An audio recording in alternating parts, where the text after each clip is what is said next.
Prime, I think, did he tell you he voted for Biden in 2020? He did, yes. So clearly, this is somebody who at one point was willing to vote for a Democrat. But you're saying, well, I don't know. You're basically asking me to not be myself. I have to be a useless. I have to be a useless and I can't change my arguments or my people because they're crazy and there's nothing that can be said. This is his long-held position, though. I think you're being condescending and you're kind of being infantilizing to Prime. Prime, who is a content creator. Prime, who has these big debate panels where he debates. It's not like it's baby's first debate on this issue. To the extent that we did compare levels of responsibility, I said Biden bears more responsibility than someone like Prime. I did say that. And yet, you were happy just now to say that I have more heat for the voter than I do for Joe Biden when it's not true. So are you going to rescind your comment or not? You call it a genocide, but I think you're always like, you like calmly say it's a genocide.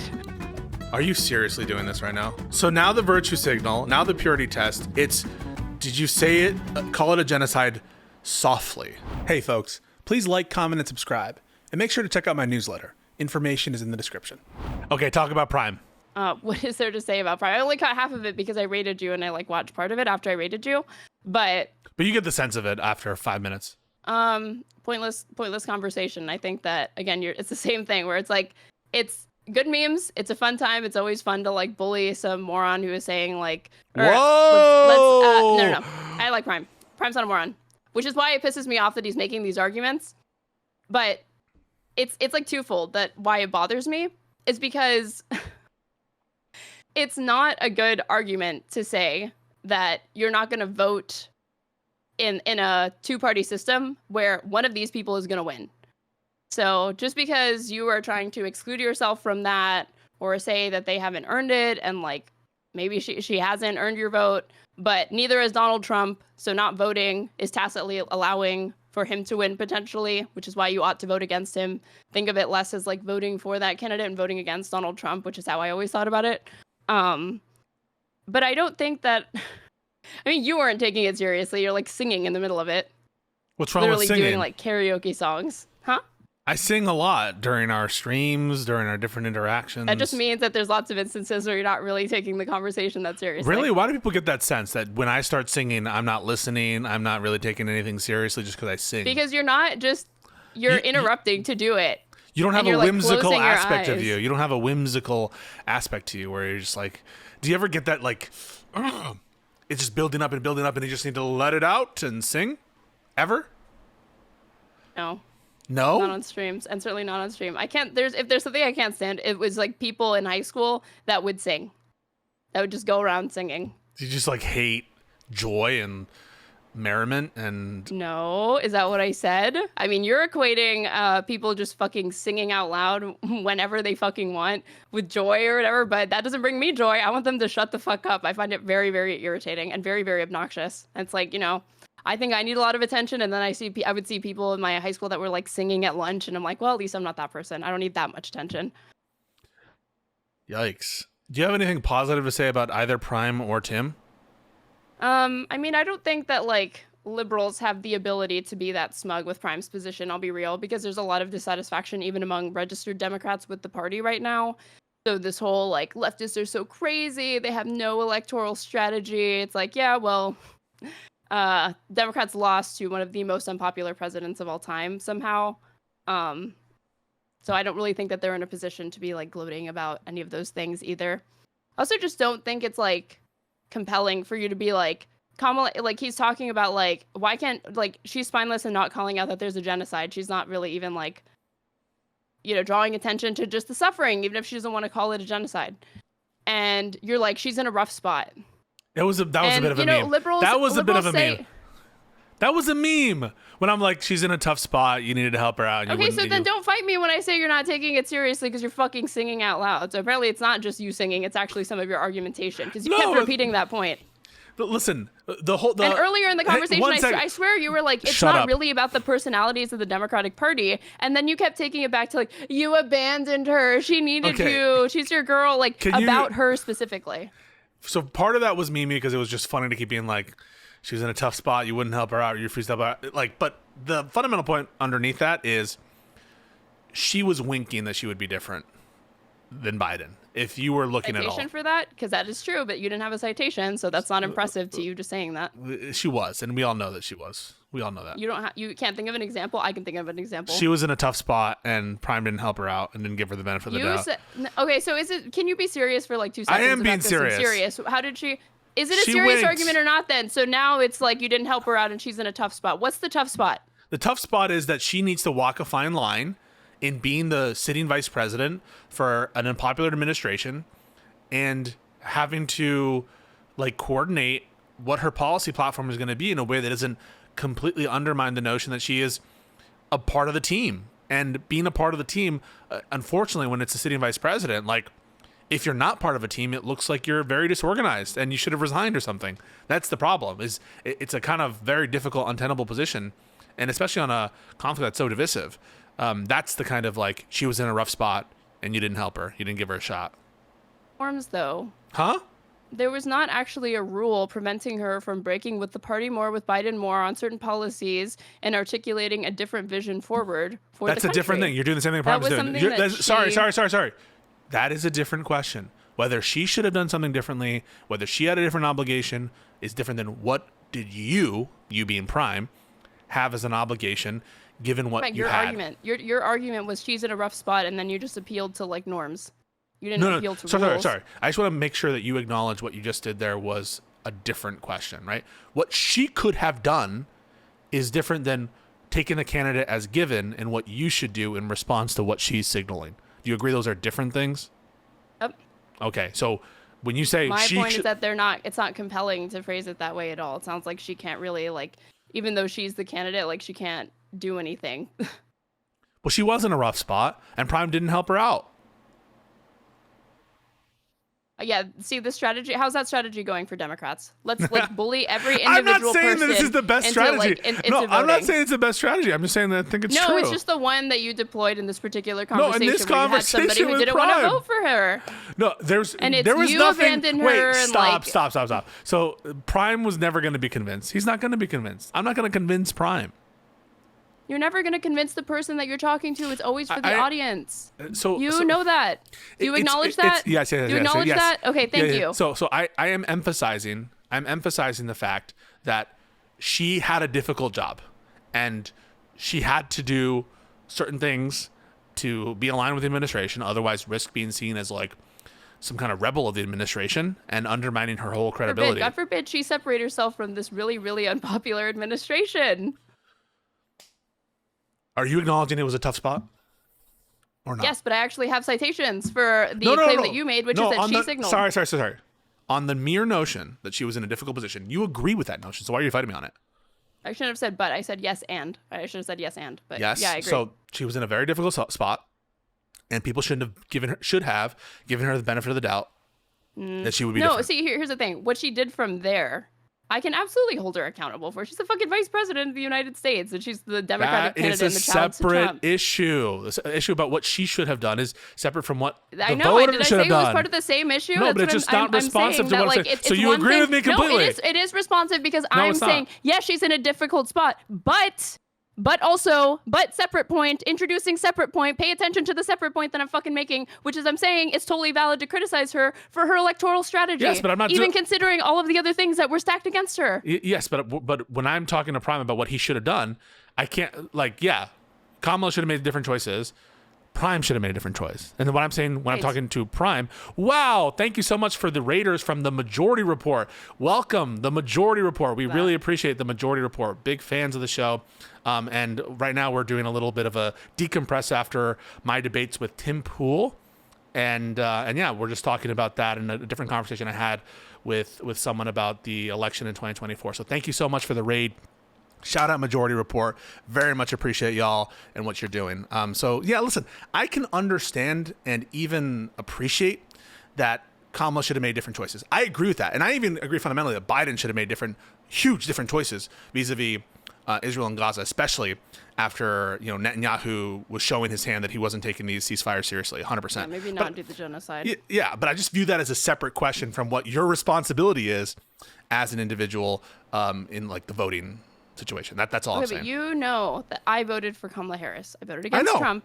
And you know that I agree with you that, yeah, she's on the easiest position because if she breaks from the party too much, it's like what you said. But if she doesn't do it enough, which she didn't do it enough, you're not going to be able to inspire and reach voters that are dissatisfied with the current status quo. And unfortunately, voters look up, they see what party's in charge, and they blame them. They're not going to factor in, like, totally, other. Okay, so we agree on both of those points. I just feel like there is, especially in this conversation of Prime, I think that is the show of good faith on your part should be explaining what your issues with the campaign were instead of making excuses. Well, I that's think how it comes off. Listen, I'm happy to say that there were mistakes made, and what were some? Name. Just okay, like I'll name some mistakes. I do think that even though I enjoy the unity because I'm very anti-Jan 6 pilled, and so I appreciate that we're acknowledging the bravery of some Republicans to stand up against that. I think cozying up to Liz Cheney, Dick Cheney was probably, I don't think it mattered that much in retrospect, to be honest with you, but I don't know that was the right move to make. I don't think that tying yourself so heavily to the Biden administration, even though you're the vice president, and that's what I mean, it's a difficult spot, notwithstanding the fact that it puts you in a difficult spot, you should have done more to remove yourself from that. And then ultimately, I do think that the position on certain domestic policies should have been much more clear and tangible in a way that, like, Mom Donnie's approaches are quotable, right? You can, even if I don't agree with all the policies of Mom Donnie, they're easy to remember, and what he stands for is easy to remember. Some of that I think has to do with candidate quality with Kamala, although I think that she did an honorable job in how she ran her campaign and that she stood up after Biden screwed her over, frankly, not just, by the way, in the decision to run again, but kind of sidelining her throughout the entirety of their presidency. So yeah, I think those are genuine mistakes that she made. I like the Tim Walz pick. All I'm trying to say is it's a separate issue, what she should have done and what Prime should have done as a voter.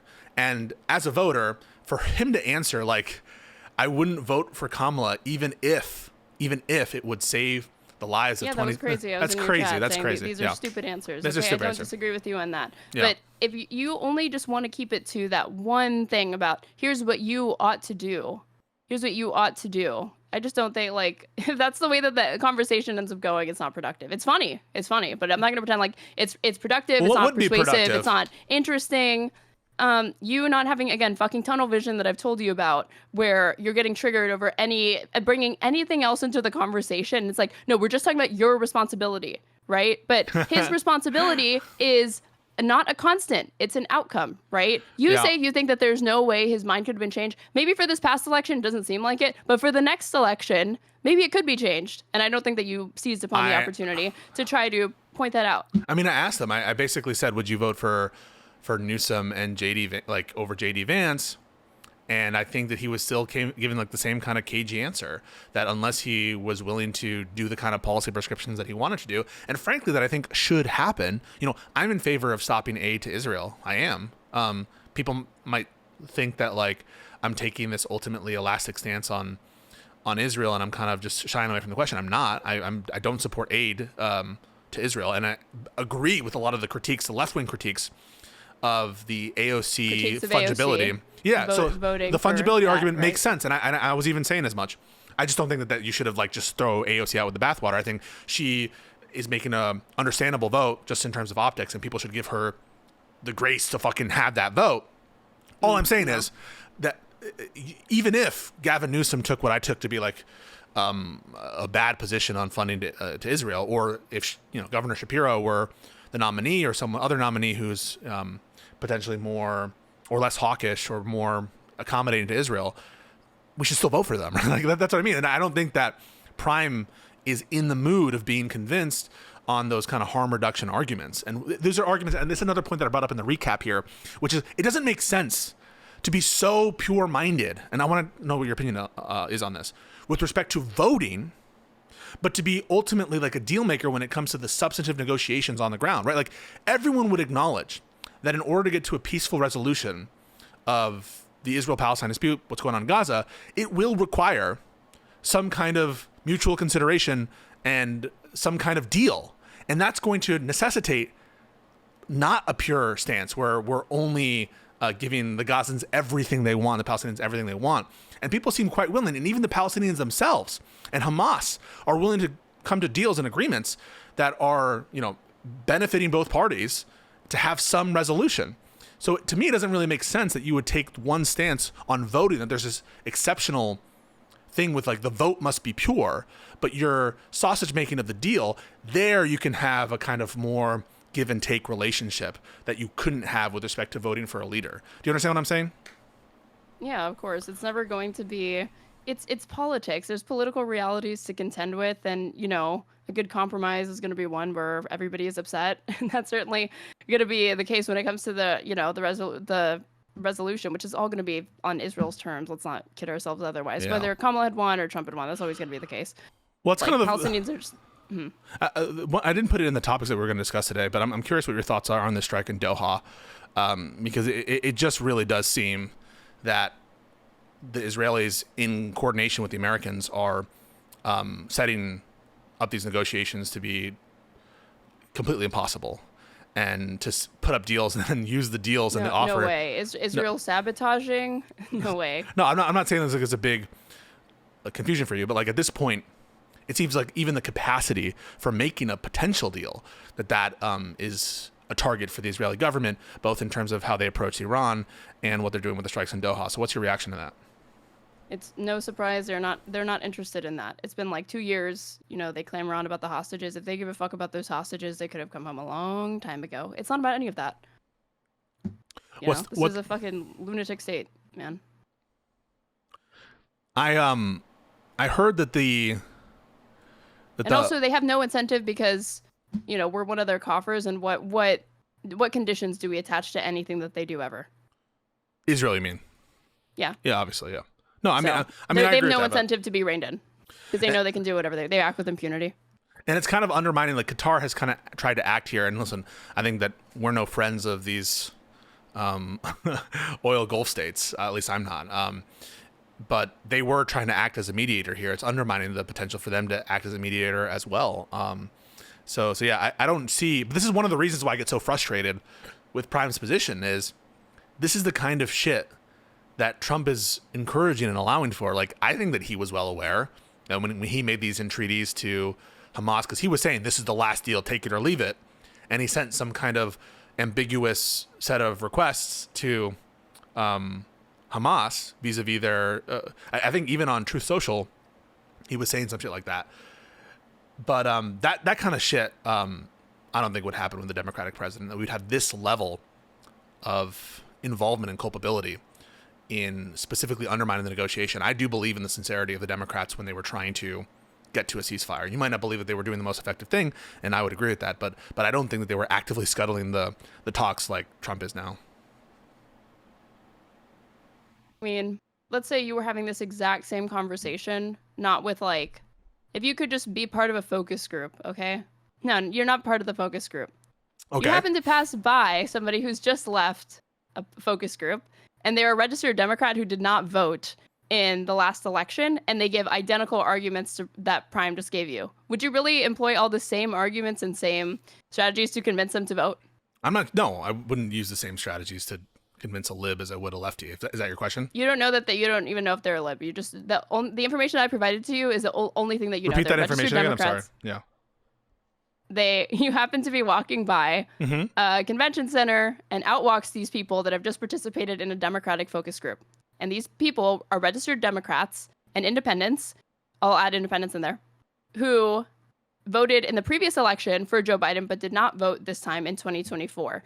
And they make the same arguments to you that Prime made.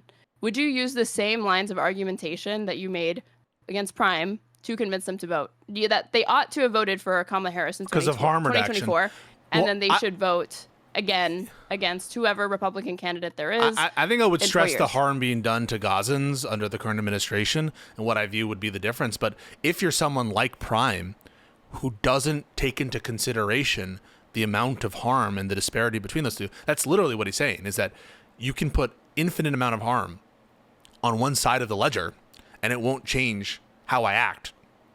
Those people can't be convinced, Aaron.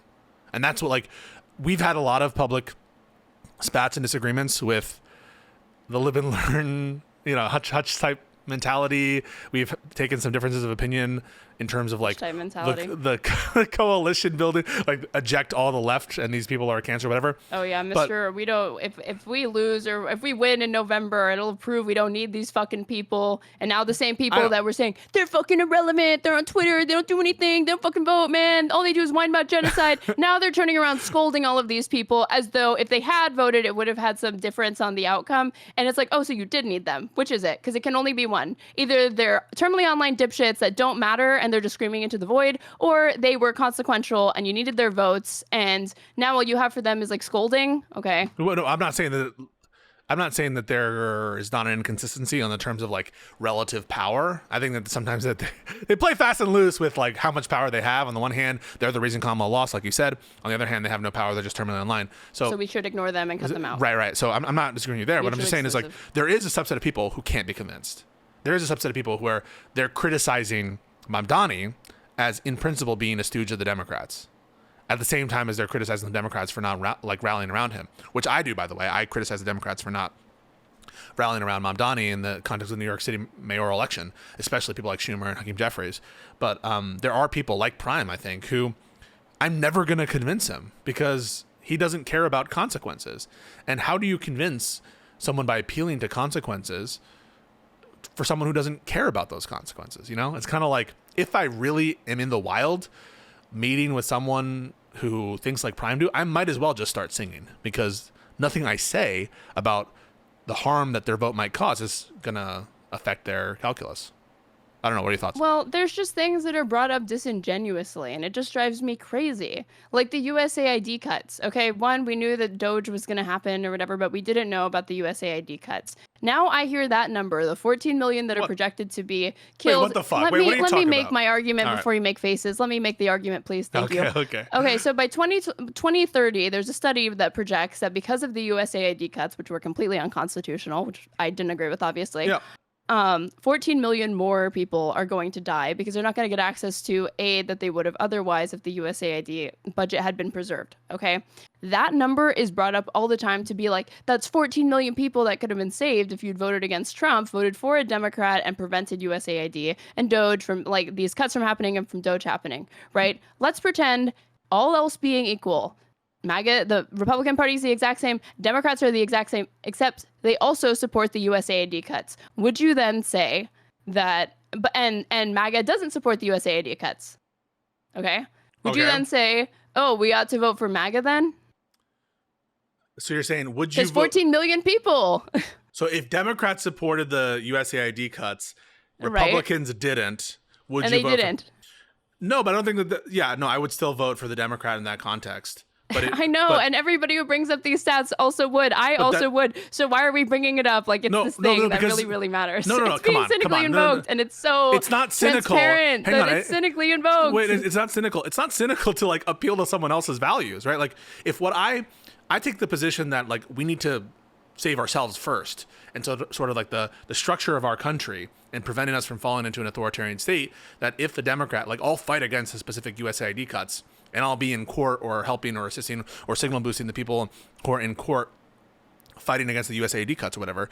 But if our goal is to protect our system first and our country first before we help others, and I think that is maybe my most proximate goal, is to defend the Constitution and defend freedom in this country, then it's not cynical for me to trying to appeal to your values, right, which is harm reduction of overall death, to notice this difference between one party and another. I don't know how that's hypocritical. You could say, yeah, for me, it wouldn't be the deciding factor. The issue is that those cuts occurred unconstitutionally because no one elected Elon Musk. He's appointed by Trump in this role that's supposed to be really just reserved to a very, very limited capacity temporarily. And he starts doing trying to cut things that were congressionally allocated already that he doesn't have the authority to be cutting. So if that's your issue, then why are you pointing to the outcome and saying, and especially weird to say, no, it's both, we need to care it's about both. Ourselves first, but you're talking about 14 million people globally are going to die. There's no inconsistency here, in the United States. Aaron, there's no inconsistency. On the one hand, you're appealing to things that you care about and saying, well, how would I determine the vote? And on the other hand, you're saying, listen, if what you care about are lives, you should also agree with me, because in addition to the things that I care about, what you most care about, and I'm saying I don't care about the loss of life overseas. I'm just saying in terms of what you value more or less, and you're giving a hypothetical of a version of Trump that really does care about not cutting aid to foreign countries, and I'm happy to accept that hypothetical. I would like still the Republican Party, not like the current Republican Party, like in that situation, in this hypothetical, yeah, you could have a different preference matrix, which you would still vote for the Democrat. In other words, it's overdetermined that you're going to vote for the Democrat.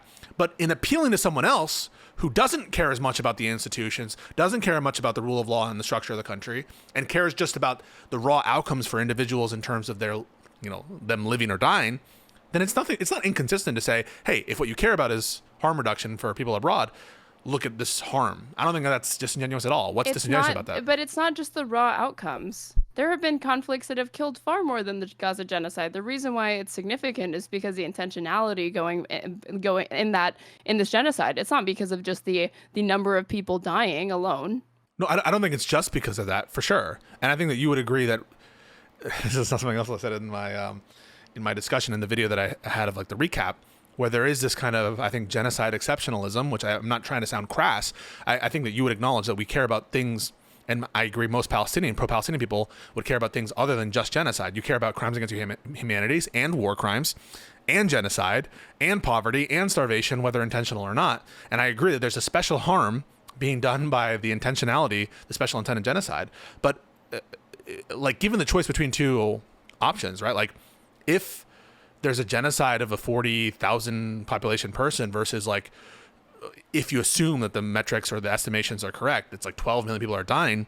It's not so intuitive to me, like, which is the worst outcome there. And it's not so intuitive to me that we should like discount, not saying that we should consider them exactly the same or that they're not apples or oranges. In some respect, they're apples and oranges, but it's not like that we should, are we really going to say that we know that our intuition is strong, that the genocide of the 40,000 is worse than the starvation and disease of 12, 13 million? That's not intuitive to me.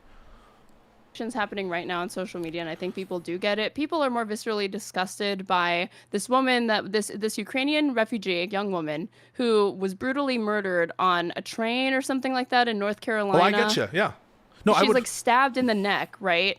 And people that are bringing up like statistics, those statistics might be accurate, but it's not. It's like gonna fall on deaf ears to the person that's concerned about this one thing. It's like bringing up like, oh, did you know, like, if you really care about death, you would not be focusing on this woman killed in the subway. No, you'd be focusing on like the fact that 30,000 Americans die of strokes needlessly. Think about that. But what point do you think I'm trying to illustrate? What point do you think I'm trying to illustrate? You're saying it's not intuitive. Like, really what the difference is when you have the intentionality behind the number of people that are dying. So 40,000, it's less people, but it was intentional, versus several hundreds of thousands more dying on accident, millions more. Millions more, right? Yeah.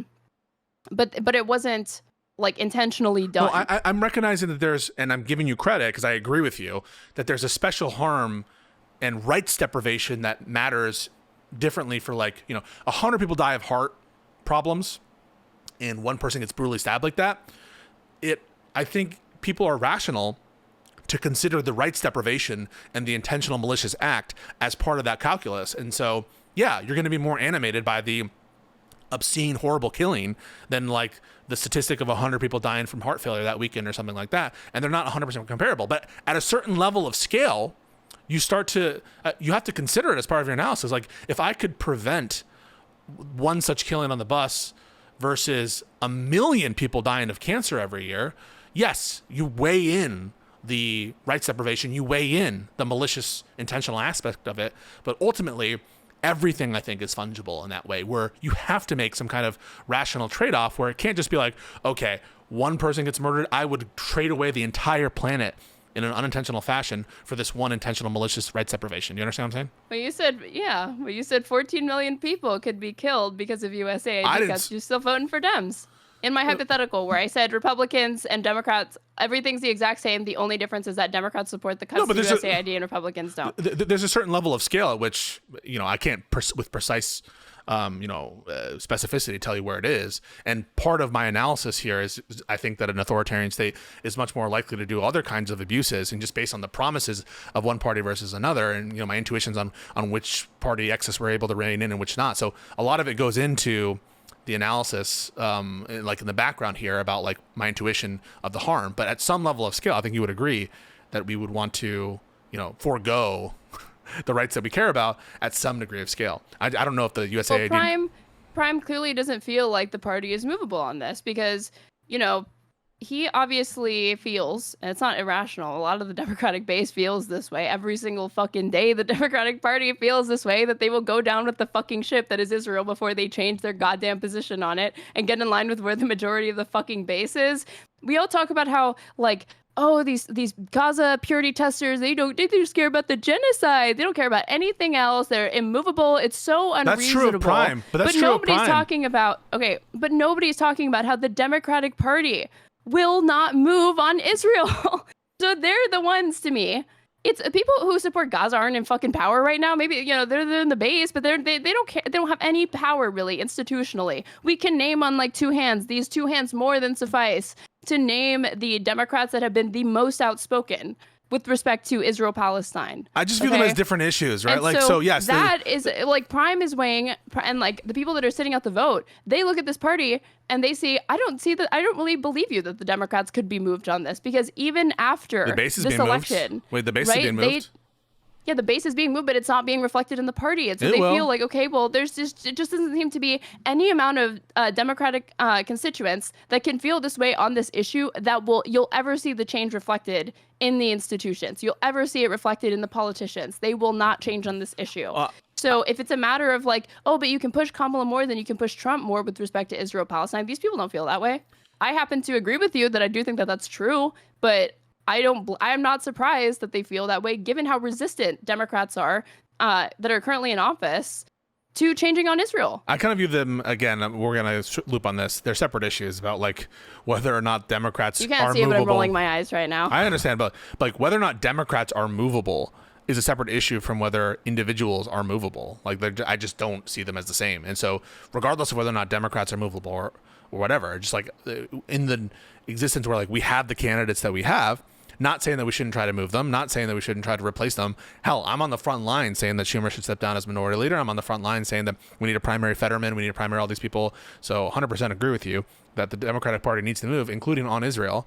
But when you have a level of, I'm just going to say, an example of a commentator who can't take a win and will, for example, criticize Mamdani as in principle being an agent of a Zionist entity that is the Democratic Party or something, it seems like it's probably not true of the broader left coalition. And you remember which side I was on in terms of that debate with Hutch, so you don't need to tell me who's the more proximate ally and who I'm happy to like collaborate with and all that stuff.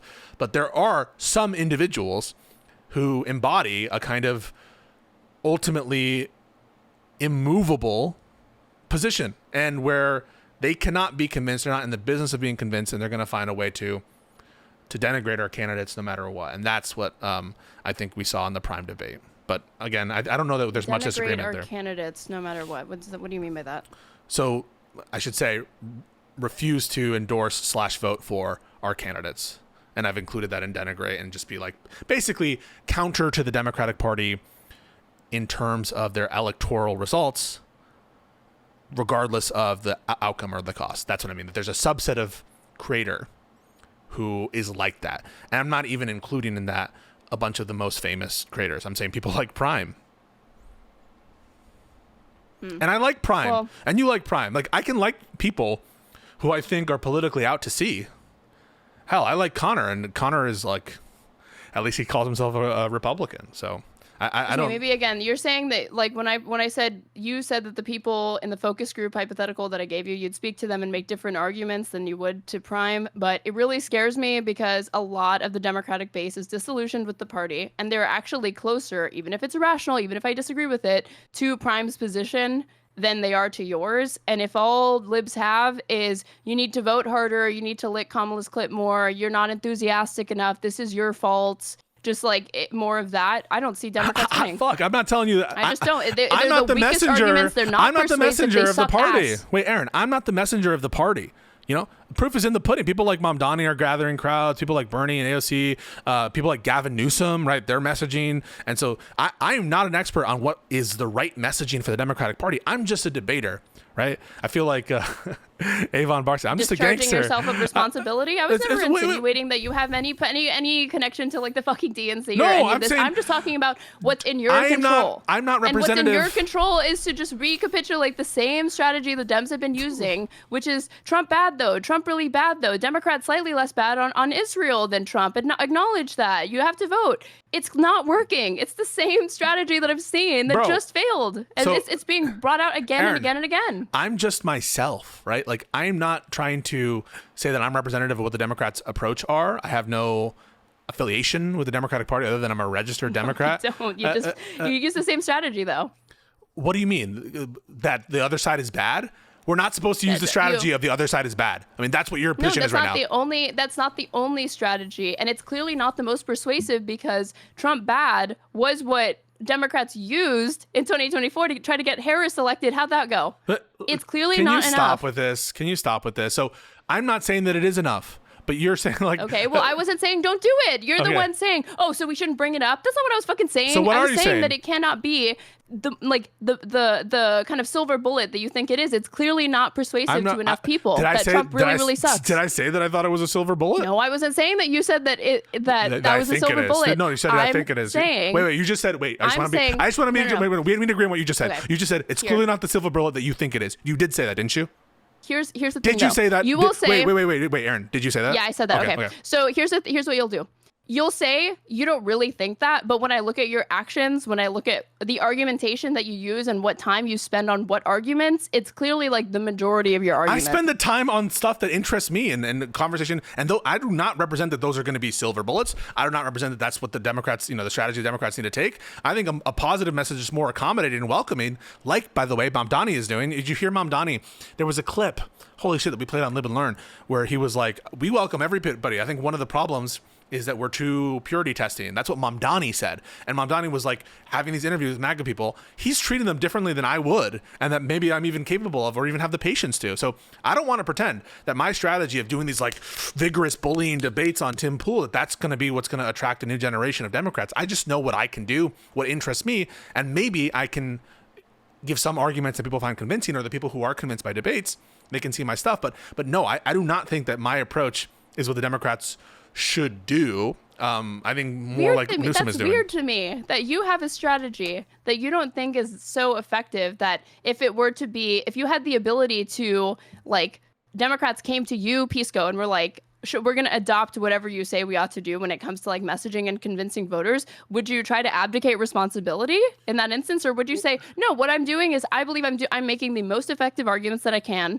on an individual basis. And I absolutely think that if you extrapolated it and made this like the main way that the Dems tried to change their messaging to get back old voters and to attract independents, that it would work. I'm not a fucking that it would pollster, work in a majority of time. I'm not a pollster. Wait, how am I supposed to know what will best attract cross section of voters to come this way? You don't have to be a pollster. I'm just myself. I'm just myself, and I have to be myself because I can't be otherwise. And if I'm inauthentic, right, like I can't be the one. Bless my father. He was a bridge builder in that way, and I try to be. Sometimes I try to be patient and understanding in these kind of political discussions.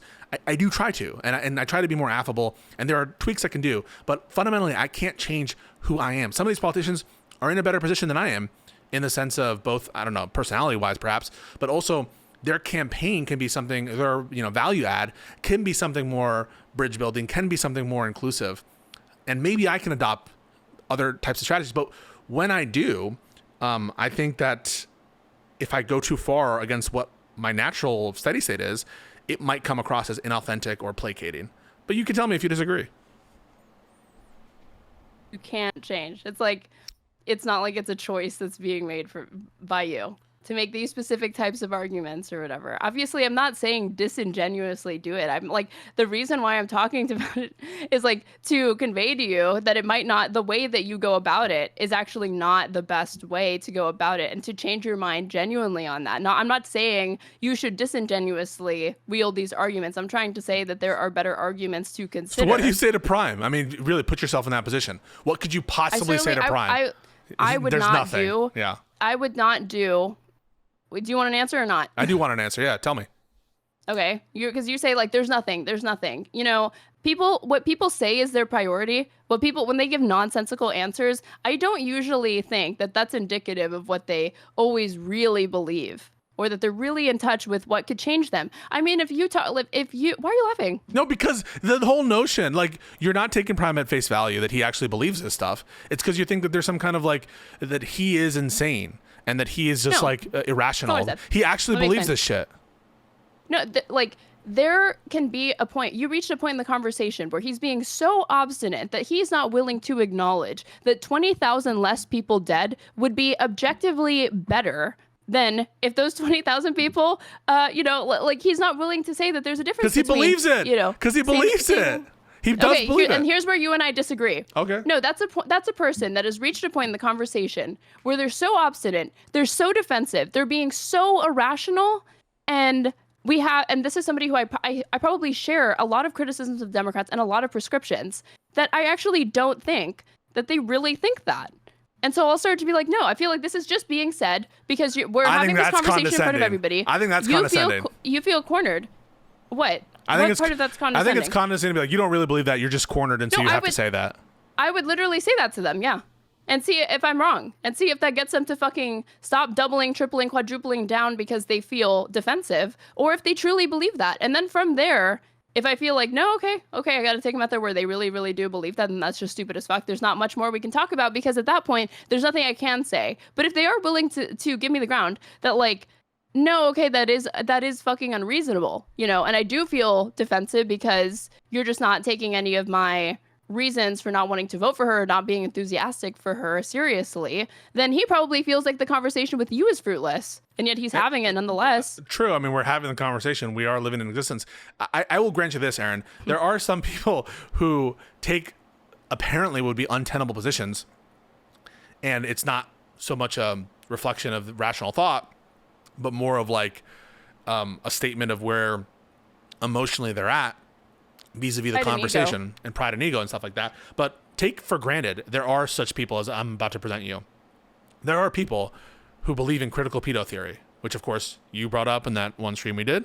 And if you believe in critical pedo theory, that our government and maybe even all governments are run by a cabal of international pedophiles, and you believe that one party is the side of that pedophile and the other party is here to save you, there's nothing I can say that would convince the person who believes in critical pedo theory to vote against what he takes to be the final nail against the cabal, right? Like, I'm not going to convince that person, just like I'm not going to convince Prime. I kind of view those in similar ways. Now, there might be some cognitive or irrational flaws in their thinking, and maybe there'll be a eureka moment, but it won't be obtained, or I don't think it'll be obtained through rational discourse. It'll be some emotional appeal that maybe I'm not equipped for. I think that my strategy has never been to incorporate or try to pander to MAGA at all, because we don't have like similar beliefs really. And I just think that those people are a lost cause, and I leave that to their own family and friends to try to resurrect whatever person used to fucking exist before they became radicalized online. Okay? If they were my family or friend, yeah, I'd try to save them or something like that. I'd try to get through to them. But short of that, as far as like an electoral strategy, broadly, independents, Democrats, disillusioned Democrats, people that used to vote and didn't vote, they can be reached. I'll fix this. Yeah, I'll fix it. Sorry. There we go. Loisimos. We did it. Prime, I think, did he tell you he voted for Biden in 2020? He did, yes. Okay. So clearly, this is somebody who at one point was willing to vote for a Democrat. That was a lot of people because Democrats had like 14 million or something. Yeah, so what happened? Like 9 million people. But you're saying you're like, you're interacting with one of those people and you're like, well, I don't fucking know. You're basically asking me to not be myself. I have to be a useless cuck. I have to be a useless cuck, and I can't change my arguments or my approach to these people because they're fucking crazy and there's nothing that can be said. That's to what you reach said. Them. You're saying they're crazy. You're saying that it's all ego. It's all like cognitive problems. No, and it's not crazy. I'm the one saying that it's their crazy. actual position. to be somebody who's being momentarily egotistical or prideful or feeling defensive and doubling down on a position that they might not really. This is his long-held position, though. I think you're being condescending and you're kind of being infantilizing to Prime. Prime, who is a content creator. Prime, who has these big debate panels where he debates. It's not like it's baby's first debate on this issue. And so I think that you're being a little condescending and infantilizing to Prime, who's thought about this stuff, and he comes to a different conclusion. Now, is it possible that this is just all a virtue signal? What? No, I shouldn't interrupt you. Continue. Is it all just like possible? This is some cognitive flaw in Prime's thinking, and it's ego that's driving him to say this ridiculous shit. It's possible, but I'm dealt with him, and at face value, I kind of have to accept what he's gonna say. I have to go to the bathroom. I'll be right back. Here's what I almost interrupted you because I'm so triggered.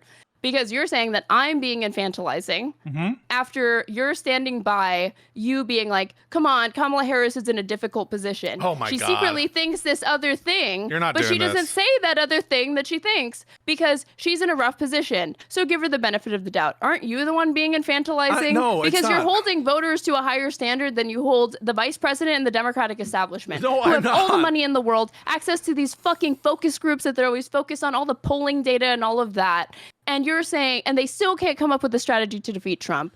And you're saying, well, give them the benefit of the doubt. They're in a hard position. And then to voters or whatever, it's like, no, you're infantilizing them. So there's two or three things in what you're saying. The first is the notion that like I'm being disingenuous when I say she's in a tough spot and you didn't help her out. Like, I'm being funny because it's a meme and it is a kind of meme that I'm repeating it the whole time. But he's being memey too. He's calling me a shit lib. You're a shit lib. You're a shit lib. So like we're both giving it back to each other. So it's not infantilizing, right. And it's based in some an actual thing I believe, which is she was in a difficult spot and you should give her the benefit of the doubt. And it's something you agree with. So I'm not saying that comment is wholly disingenuous. It's funny because I keep saying it, and I'm not like. It is a ridiculous thing to say to a voter. And that's kind of the funniness of it. It's one thing for me to acknowledge that she is in a difficult spot. It's another for me to say, like, give her the benefit of the doubt. I would never make that argument. And I wasn't agreeing with that premise. But no, continue with what you were saying. No, why wouldn't you? No, if you say something. Continue with what you were saying. Oh, so you don't want to go over that. Okay, cool. No, I will go over it, but I don't want you to forget what you were just saying. No, I can't defend it. Okay. I don't want you to forget what you were saying. So the one is, like, that isn't me infantilizing Prime at all by me repeating, like, she was in a tough spot. You didn't help her out. It's a meme, all right? It's a bit of a meme, but it comes from a place of. But you also kind of believe it.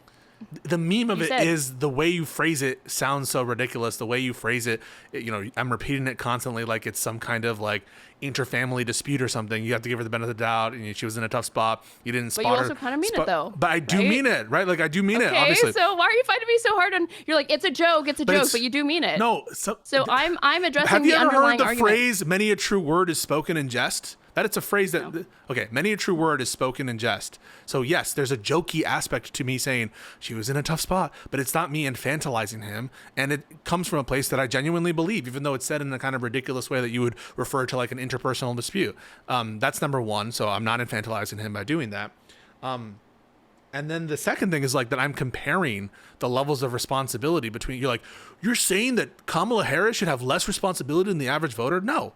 We're not comparing levels of responsibility. Functionally act that way. That's a weasel terminology right there. No, it's not. Let me explain exactly what I mean. Is that you have more heat in these conversations for these individual voters that you can find that had voted for Biden at one point, but now didn't vote for Kamala Harris, and they're standing by that or whatever, and they're mad at the Democratic establishment. That's you have your way more opinion. Heat for those people. This is my fucking opinion. I'm the one speaking, obviously, dumb fuck. Yeah. I'm telling you have more heat for these people than you ever will on any day for the Democratic establishment. Not true. I'm serious. As far as yes, it's so ridiculous that you say that in the context you of me. literally said Prime is brain broken. So why don't you call your Live and Learn co-host brain broken, because they were the ones defending all of these people that you were saying. Which people? They need, like, last night I caught some of the conversation where you're saying like these people, like a very, very milquetoast statement of like the ineffective Democrats that are not meeting the moment and standing up to Trump like they said that they would. They need to fucking go. And we need to get younger. You saw me talking shit there. That's so funny that you say this, and it's so disingenuous.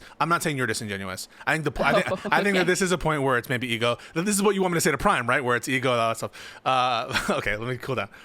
I think that it's totally wild. I'm not going to say disingenuous. Totally wild for you to paint me as that, like, I'm refusing to give criticisms to the Dems and I'm putting the voter more to blame. Not refusing, that's a straw man. Not refusing. That comparative, that I'm blaming the voter more than I'm blaming the candidate. When you saw, A, me criticize the Democrats on their shit and get excoriated in my own community for it.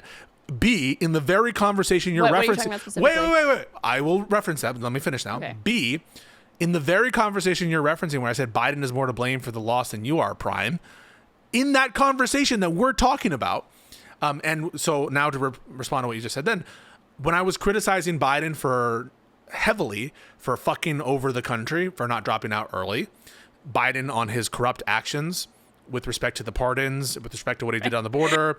I didn't say the pardon. The Democrats' fecklessness when it came to them voting for Trump's nominees on the CR in March, in terms of their general Riz factor for not supporting Mamdani. So it's just so insane that your critique of me would be, oh, I put more blame on the voter than I do of the politician, the Democratic politician. It's not at all, and it's not at all reflected in any of my content. You just made it up.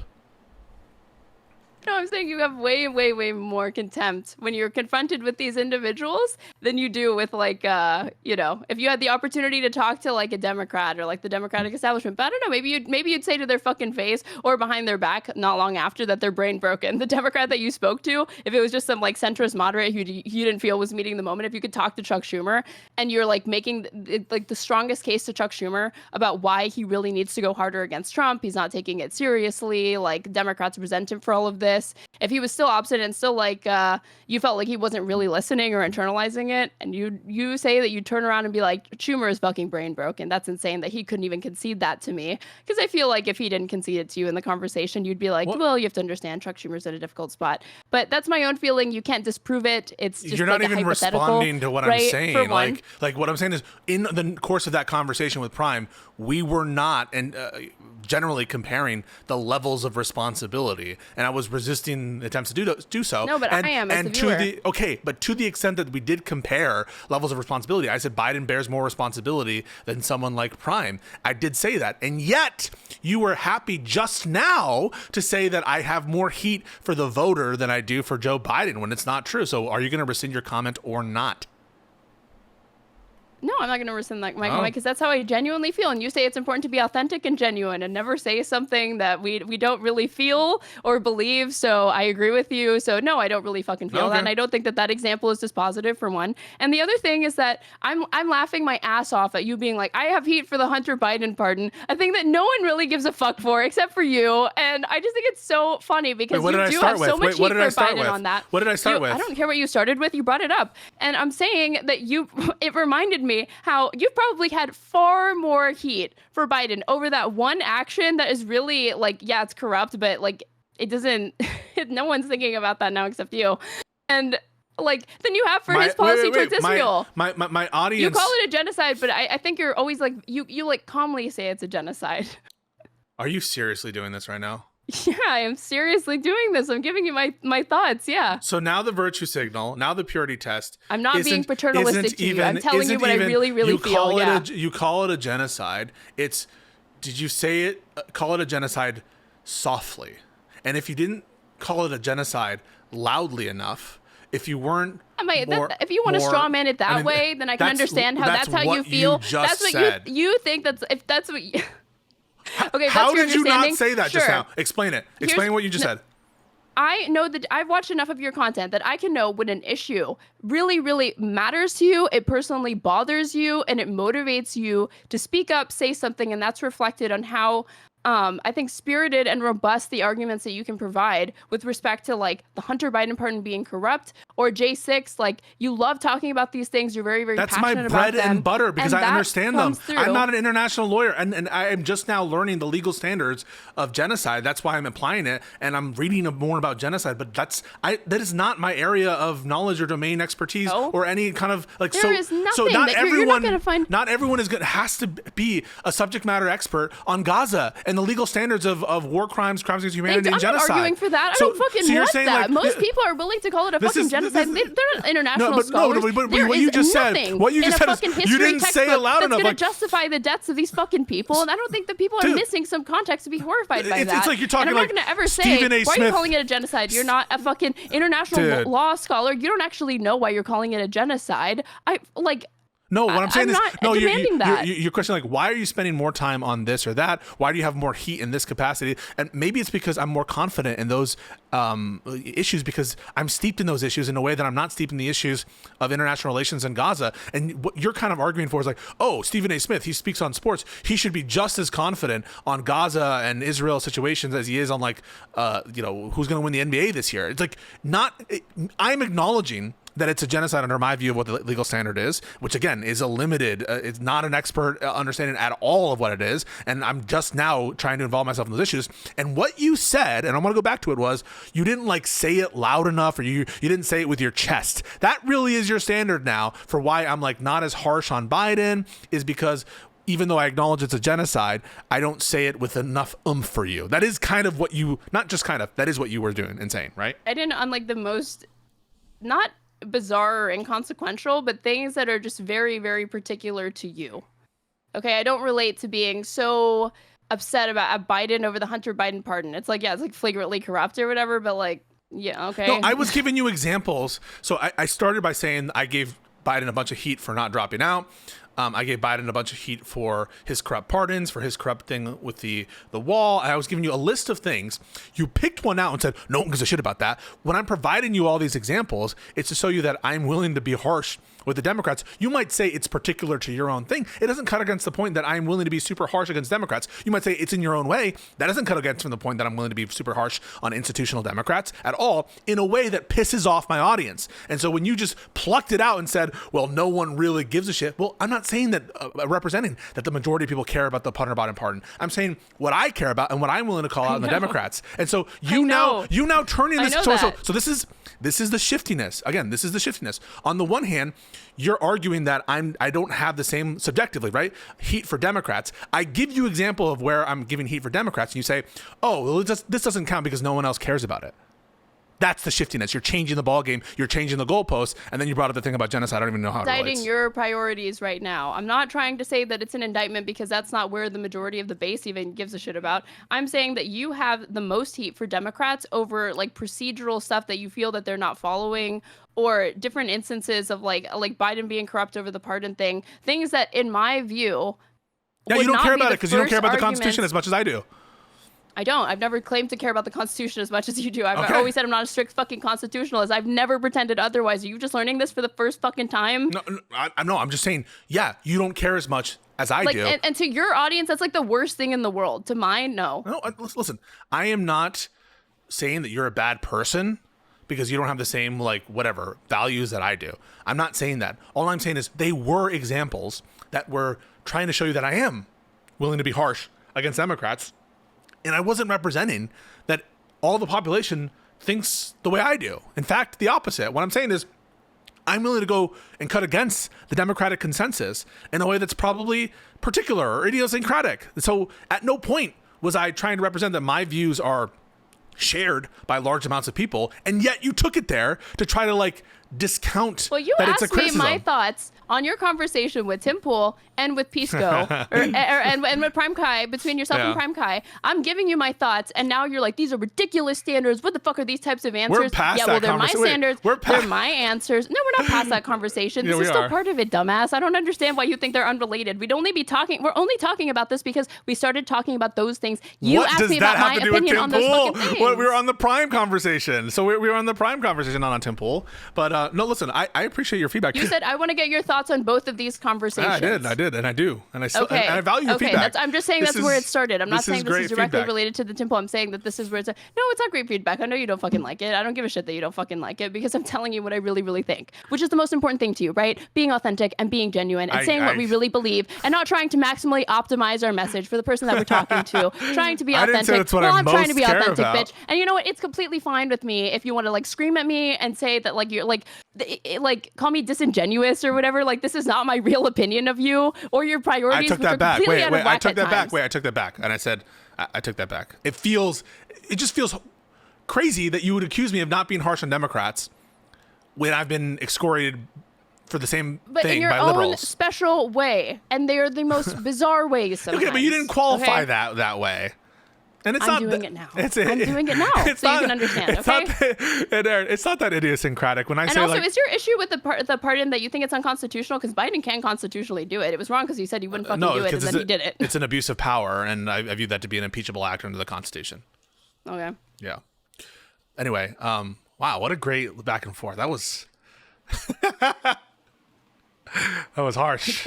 I mean, you say you like again. If you want me to infantilize you, you know, I can like take the I can take the tone down. I cannot accuse you of the like. I'll abstain from accusing you. Am of I these saying things, that? Am I saying that I want you to take the tone no, down? No, I'm saying if you want that, just let me know, and I will calm down. Okay. Listen, I think that this was all great. I think we got a lot of the issues on the table. It doesn't really help me. Like, how would you recommend? Here's the recommendation aspect of it. When I'm confronted with a Prime type person, what do you think I should have done in that context different than what I did? Because I acknowledge that sometimes I don't no have one's mind can be changed. Prime's mind can't be changed because he's brain broken. He's irrational. And, you know, for me to ask you to do anything other than what you've already done, that would be me asking you. That would be an assault on your character and you as a human being, Aaron, Pisco. stop. Because apparently trying to make arguments for why what you're saying is really not compelling, effective, is stupid, is like irrelevant, is not really understanding where the other person is coming from. That's me actually asking you to be someone other that you're not. No, and I would never want to ask you to do that. So I'm not going to tell you what my prescriptions are. Okay? Wait a second. So Just you do you, Pisco. I'm not saying that I think that your feedback is invaluable. What I'm suggesting, I think, is that I think that there are certain people who genuinely hold the belief that Prime does, where it's not just a figment of their, you know, emotional mind. I think that they've actually thought about it. And I'm not saying that you're infantilizing me. I think you're potentially infantilizing Prime because I think you Prime said was brain broken and his mind can't be changed. Well, but maybe I'm wrong. Do you think that he's brain broken? No. So how would you? I don't. How do you think that I should proceed with these types of people?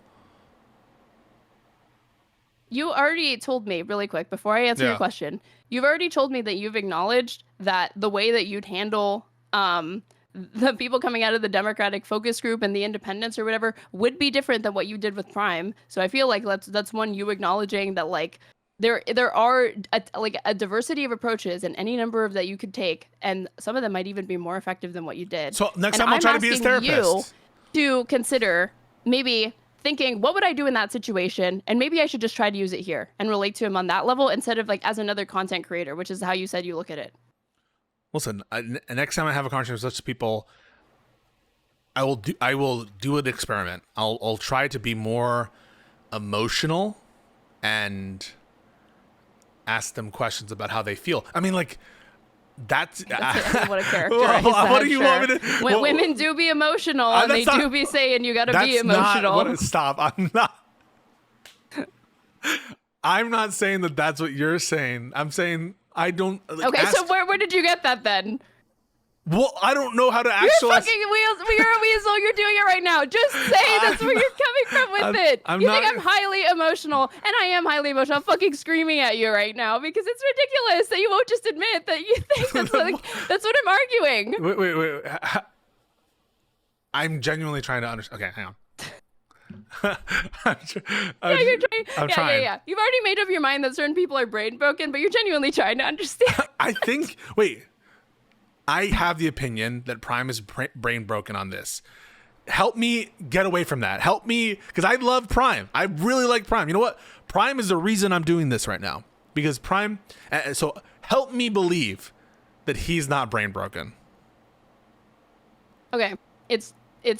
I told you that I don't think that you already conceded that people sometimes commit themselves positions in the heat of the moment in public conversations because they feel cornered, defensive, ego, pride, whatever. But it's not indicative of where they're really at. Yes. And sometimes people do need the space to be able to kind of back off of something that they committed to without feeling totally fucking humiliated. And I'm saying that could have aided you in this conversation instead of just taking him at his word, quote unquote, and going in on him, even though you're acknowledging there's a possibility that maybe he's being egotistical. And I wasn't saying that no matter what he says, no matter how many times he doubles down, just always like never believe him. I was saying like, see if he really, really thinks that. And then if he continues to double down after you feel that you've given him the space to back off of the position without like trying to leverage it as some gotcha or whatever, and he still doubles down, then from there, by all means, have at it. Do fucking meme away.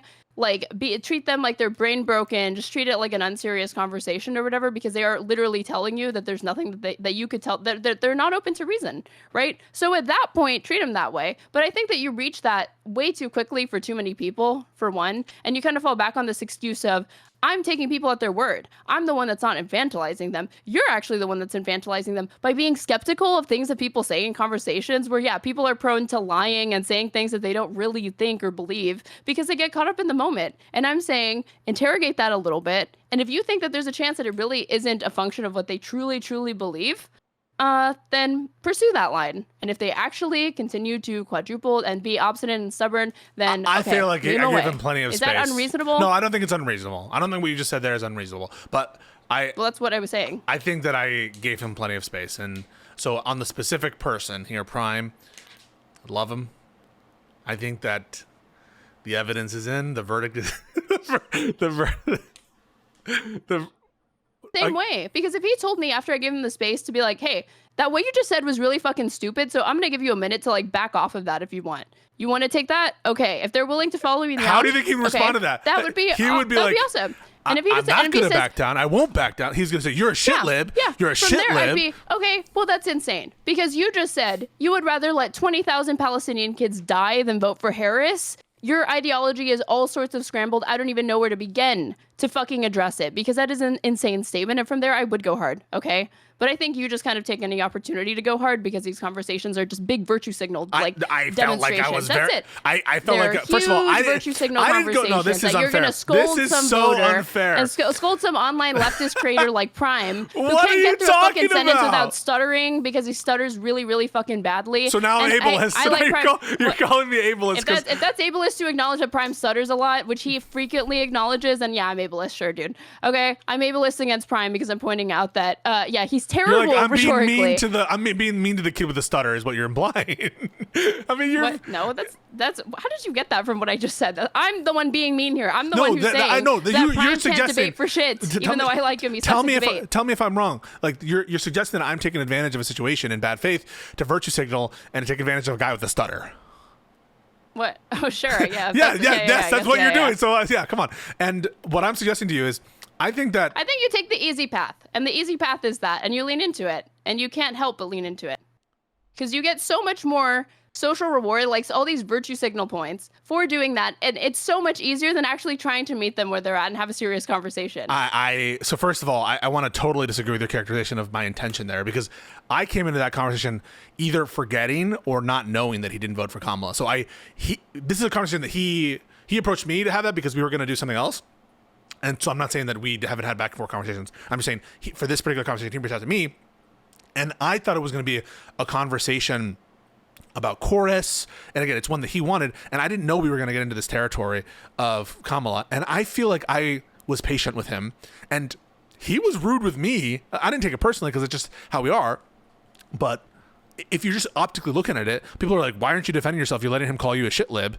So I don't know. I just feel like But you're not offended by that. I'm not offended by it, but... Okay, so why would you get offended? People in your audience are telling you to performatively get offended because there's the opportunity to do it, even though you're not. Okay, but what I'm saying is I come into that conversation not with bad intentions to virtue signal. If that were my goal, right, to virtue signal to a lib audience, why would I take the position I did on the Hassan global entry? Why would I take the position that I did on the Ethan Klein lawsuit? Like, I'm saying that if that's what you think of my character. The conversation reaches a point where you're at a fork in the road, and you can actually try to keep the conversation like genuine, like you could really try to understand where people like this are coming from, because it's so fucking insane that I would be curious, like, how do you justify that, Prime? Please explain to me, because it makes no goddamn sense from where I'm sitting. Maybe I'm missing something. Educate me. That's where I'd be so curious. I'd want to know. And if I felt that their answer was insufficient, I would be like, yeah, I'd go in on him. Okay, because I'd be like, what you just said was not compelling whatsoever. It's sociopathic and it's crazy and it's self-defeating. Who even thinks this way? I think that you take the easy route of, this person's brain broken, they're insane. I'm just gonna fucking dunk on them. Which is that's a fun time, and it's good memes, and it's entertaining to watch. I'm just saying, don't pretend like you're reaching anybody or that it's persuasive. Or that like the only praise that you're ever gonna get is from people that already agree with you. But you need to reach the people that don't agree with you. Don't you want to reach those people? I do. Maybe. And what do you think I can do? That's why I'm asking you what you think. Well, past a certain point, you throw your hands up and you're like, but that's not me. And I want to be authentic and genuine. And I just got to be honest that sometimes, like I can't my value add. So I've heard this from, who's that guy? Smug. I always forget this guy's name. Smug Bug. He's Bug, like the bug of Smug. He's like, you got to meet them where they're at. You have to do you got to have them on their terms and understand their epistemical foundation or whatever. And at a certain point, I have to be like, empirically, I don't know how convinced I am that bullying people isn't the best way to persuade. I don't know that I have the best understanding of the empirics behind what is more apt to convince someone, being understanding and nice or being a bully and having people watch you be a bully. At this point, I'm not sure about that. Just empirically, I'm just not sure. B, to the extent that it's like me trying to meet them where they're at, I can try to do that. I just know that my value add is this kind of like logical structure thing. Maybe I can step away from that. I try to be very, in terms of the political debates, I think I can do my best. And there are people who I think, including you, giving good critiques on like how I debate, especially in the context of the Ryan Mullally debate, where I was highly technical, highly specific, and I was losing some of the audience who wasn't following. So I hear you, and I'm open to that criticism. That's why I'm having the conversation with you. The other thing is that Gaza, clearly a losing issue for Democrats, okay? And I don't think that, trying to compare the, the relative harm of like Trump's worse than Dems on this issue or whatever, it's clearly not, they're telling you to your face. I do not see, there's a difference between these two people, but I don't see enough of a difference. So I'm not interested in hearing how the like marginal ways, because that's how they're going to conceive of it, right? That they are different, even though I think that Democrats meaningfully depart from Republicans on Gaza and Israel in ways that leftists are just way too obstinate and they're not willing to acknowledge that, like, this fucking famine going on right now probably wouldn't be happening if a Democrat were in charge. Let's be honest, okay? So, like, I share that with you. You have more, I think, identitarian / cultural credence with these people because you're a communist, self-avowed communist, and you're a Israel hater from day one. So like maybe it's just the messenger. Like I'm just never gonna be the messenger for this kind of person because they're just gonna think I'm a shitlip. No, that's it. No, I'm not letting you do this. It's way too fucking easy. I'm telling you, it is possible for liberals to be rhetorically effective. I know that you don't believe that they. No. You think that you don't have it within you. I'm telling you, it is actually possible. Well, I think I was rhetorically effective. I mean, I you're personally just throwing think I'm your hands up. I think I was rhetorically effective, but I'm talking about convincing. Not embarrassing him, not at convincing anybody new. Well, that's what I'm talking about. Like in terms of convincing the people who think like Prime, maybe I'm just the wrong messenger for that kind of shit. Yeah, and all you can do is virtue signal. And give a really strong performance that way. You're saying that you can't do more than that. Okay, Prime was virtue signaling. Come on. Who was virtue signaling? I can't control what Prime does. I can only control what... or you're asking me, and I can only control what I do, and you're asking me my thoughts about how you can improve. If I were talking to Prime, I would have criticisms out the fucking wazoo for him as well, okay? So don't think that I'd just be saying, you're a perfect little baby angel, and he was just being so mean, and it's not fair. He's the one who wanted to have the conversation with you. I have so much fucking hate for him if I was talking to him, okay? So don't assume that I don't have any criticisms for Prime or stupid-ass positions. I obviously fucking do. I just would take I wouldn't argue it the way that you did, because I do think that there are... How would you argue it? I would not. I just said that. I wouldn't even try to, like, you kept bringing up, like, oh, like, she's in a tough spot on Gaza. They'd be better. You have to acknowledge it. And I'm saying, why not bring other issues that, like, are very, very important and have more salience and bring them to the forefront of the conversation? I literally tried. So the issue of USAID, the issue of democracy, the issue of all the domestic policies. USAID. I already told you why the USAID I was giving multiple examples. Wait, no. You said the USAID example is stupid because...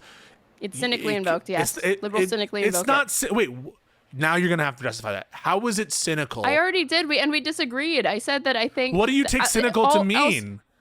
All else being that they bring it up disingenuously because it's not actually a thing that would be persuasive to them. to vote for Republicans. No, it wouldn't be if dispositive. Democrats That's supported, different. Something being dispositive is different from it being considered. People would consider USAID in their voting. Liberals would consider it. It just wouldn't be dispositive. But that's not disingenuous or cynical. Cynical is saying like something that you obviously don't believe or a we standard. couldn't have known that in before the election. That's something that we only know now after Trump's in office. But you can just phrase first of all, they were talking about cutting foreign aid before it. So whether or not we have the specific projections about the loss of life or how they would do it, there was less clarity for sure. But even now, the question I posed Prime was like, would you substitute in Kamala for Trump? And so it would apply to our current knowledge now to prevent what's happening now. So I don't think it's so limited. And just in general, like, I don't think it's cynical either to appeal to the values of someone else to try to convince them, and being upfront that it wouldn't be dispositive in a separate hypothetical.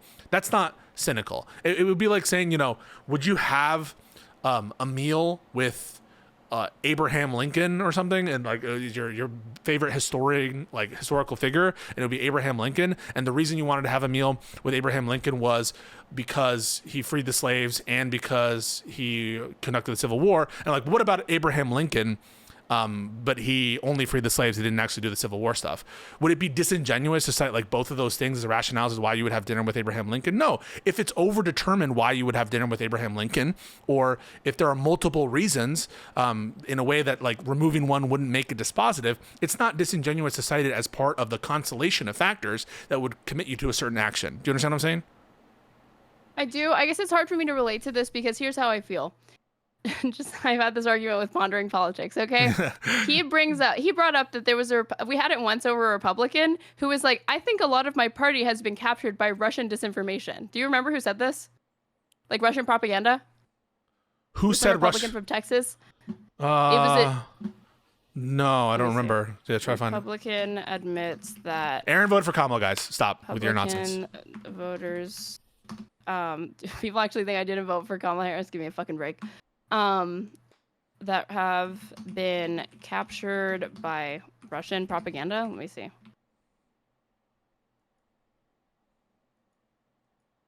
House Intelligence Chair says Republicans are absolutely repeating Russian propaganda. Mike Turner, the Ohio Republican, echoes a similar claim made recently by another right-wing American lawmaker. So somebody, like 2 Republicans said this, okay? And Josiah kept bringing it up. And it was triggering me because I said, do you really give a fuck what that person, that Republican, has to say on literally anything else? Do you care about how he arrives at his conclusions or his assessments of Democrats or Republicans on any other issue? No? Then why are we bringing his opinion up? Who gives a fuck what his opinion is? Because it appeals to someone else, right? It would be the same thing to me saying like, well, Trump said, so for example, some people say this, right?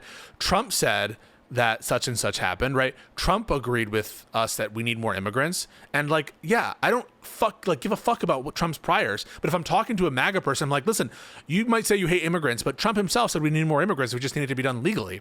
Yeah, that's not cynical for me to do that. There's a difference between bringing up the head of state saying that versus bringing up like random Republicans that have said that. No, it's the principle.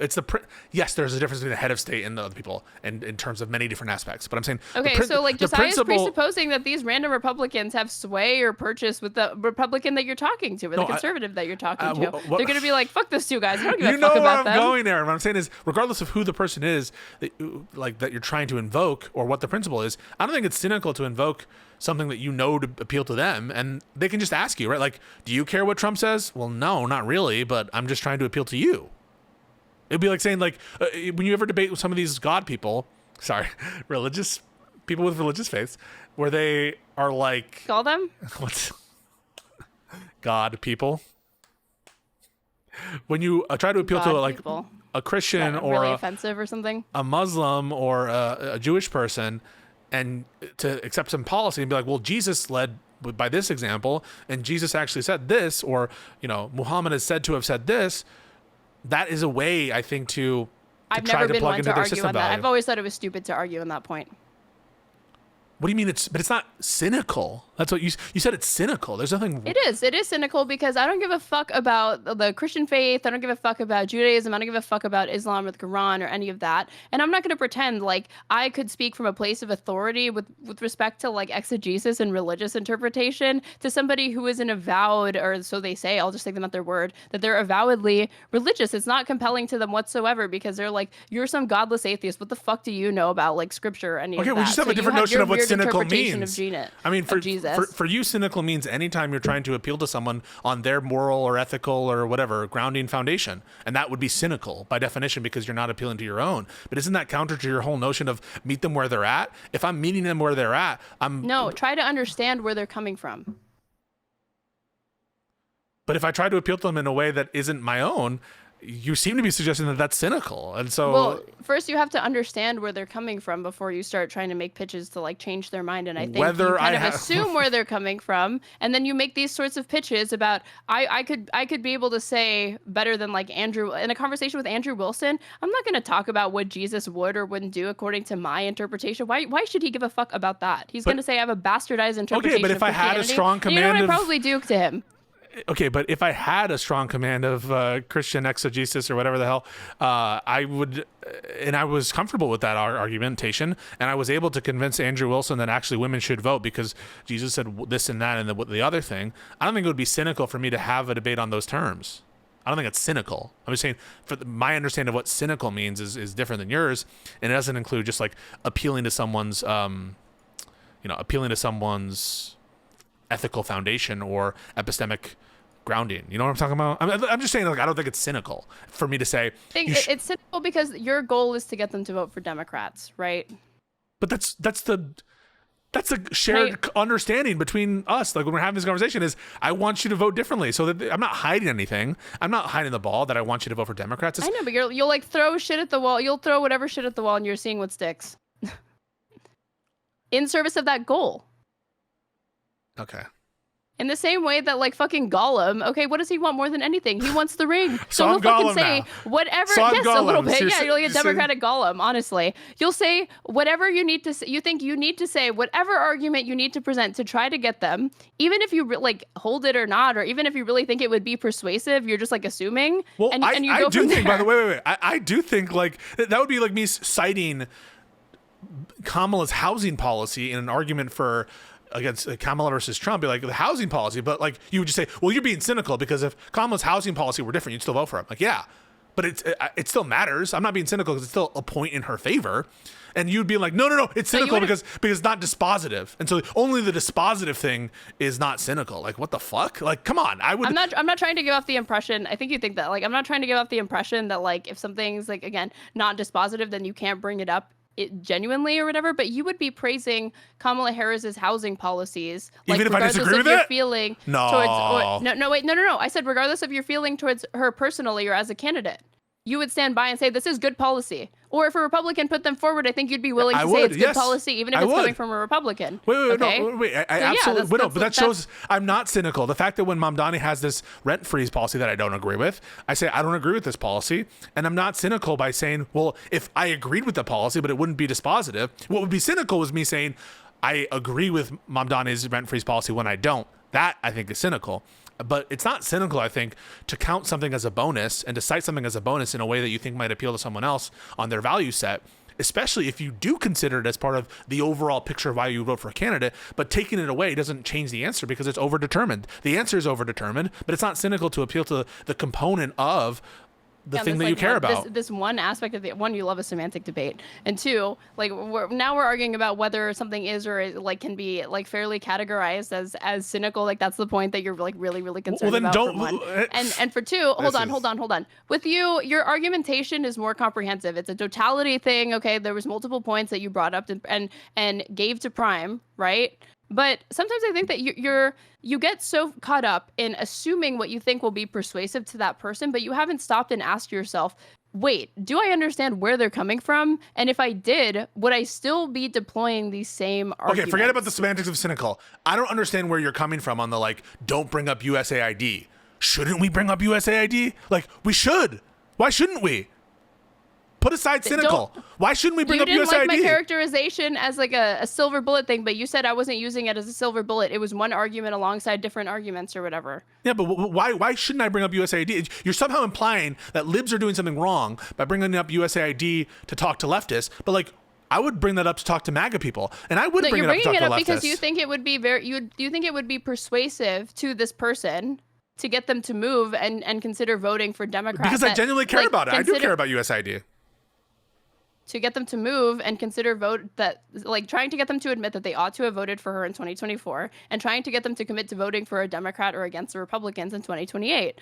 And I get like when that is brought up, I'm coming from it at the perspective of like, okay, so if you were in Prime's position and you felt you were closer to Prime's like feelings on this past election and upcoming elections, like you're I think bringing this up because you're like, well, if I were in that position, I like to think that this would be persuasive to me. I think this would be something I should pay that might be something to. I consider about that if I were in that position, like I'm that, and I think that that's what you'd want me to do, right? Like you would want me to consider the value set of the people I'm talking to when I'm trying to make arguments towards them. Isn't that the whole point of what you're saying with Prime? But even putting that to the side, like put aside the whole semantic of cynicism. Is there something wrong when liberals bring up USAID when they're talking to MAGA people, or answer both the MAGA people and leftists? Is there anything wrong with that? I didn't say it was wrong. I said it was cynical. Okay, so you do care about that word, and you do care about maintaining it. And right now, like I don't know, like don't we have to engage in what you mean by? I didn't say that I didn't care about the word. I'm saying that you're hung up on it, and you had turned the conversation. I feel like in general, to, like, doing cynical things is whether wrong. Or not, because no, not necessarily.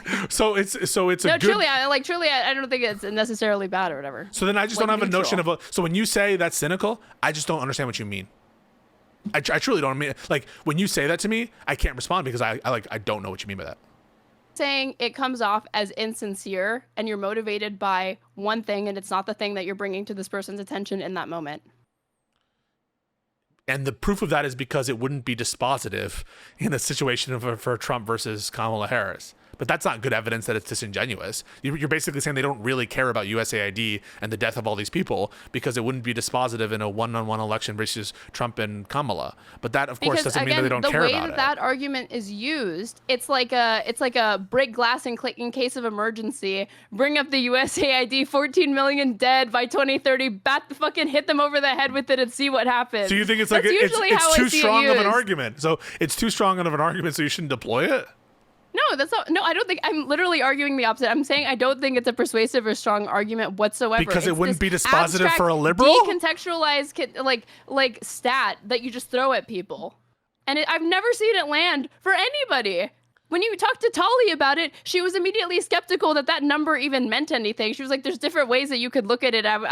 She was distrustful of it, you know. Okay, but does it imply disingenuous or something you don't actually believe? Wait, can you please contend with that point for a little bit? Have you ever brought this up and had it be convincing to anybody who didn't already agree with you that it's a thing that they care about or it matters? I brought it up in the Prime thing, and someone else brought it up, and maybe I brought it up in the Tali conversation. I don't remember. In those two instances, those people are brain broken. Persuasive? Those people are brain broken. Fucking Talibots. Okay, so you're just giving yourself. Wait a second. You're just letting yourself off the hook that you can say and do this is crazy. Whatever argumentation because you can't reach them. They're crazy. So just say whatever you want to them. Virtue signal as hard as you want. No. Talibots. No, I tried to have an engagement, and I'm actually gonna have Talibots back on. I reached out to her, and we're gonna have another conversation. But Talibots literally said, "I voted because of vibes." So, yes. If there's anyone who is saying like I'm not doing this because of rational reasons, it's Talibots. She said I'm a vibes-based voter.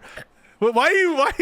You're up a stat like a fucking nerd. You fucking Poindexter. Why? She says she's voting off vibes. Why are you bringing up stats then? And she's telling you to your face as you bring up that stat. I don't even believe your stat because she votes off vibes. It's irrational to even bring it up. I am not disingenuous for bringing it up. Can you at least agree with that? You can't because of ego. Yeah. Okay, you're not. Okay. You genuinely bring up that silly point that is not it's not a silly to anybody. Point. It's not a silly point. It's silly. It is so silly. It's ridiculous. So the consequences of people dying as a result of someone winning an election is a silly point. Can you explain what is silly about it? This grandstanding, this moral grandstanding right now. No, I'm gonna throw up all over my fucking keyboard. It is so gross. Stop it. Isn't that what you guys do I'm not saying when you talk about genocide? Don't like the matter. blood's on your hands? You deploy it only in this specific context. in these specific arguments, even though it doesn't even land with them. Why do you bring it up? They don't fucking care about it. And I don't think you do. Okay. I mean, like, you just want to say it. So when you say it. So when you say it's a silly argument, you just mean because it won't convince the people I'm talking to in the moment, the people, which by the way, you say I'm not even having the conversation to convince them. So, make that make sense. So like, yeah, you're acknowledging the game isn't really about the person in front of me, but at the same time, you're saying it's silly because it won't convince Talibots. If that's our fucking metric for what's silly, I guess every rational argument is silly because Talibots won't be convinced by anything rational. Nope. You're strawmanning me. Yeah. Okay, so are you telling me that it doesn't matter how negative the reaction is to that statistic to your opponent, how ineffective it seems to be, you'll always bring it up? No, I'm not saying that. Okay. So why are you getting so fucking defensive? Because I'm saying because you're saying it's a silly argument. Is that it doesn't seem to work because the 2 times I've watched you do it with Tali, and my argument doesn't hinge on just Talibots' opinion. Okay, I'm saying it wasn't effective then.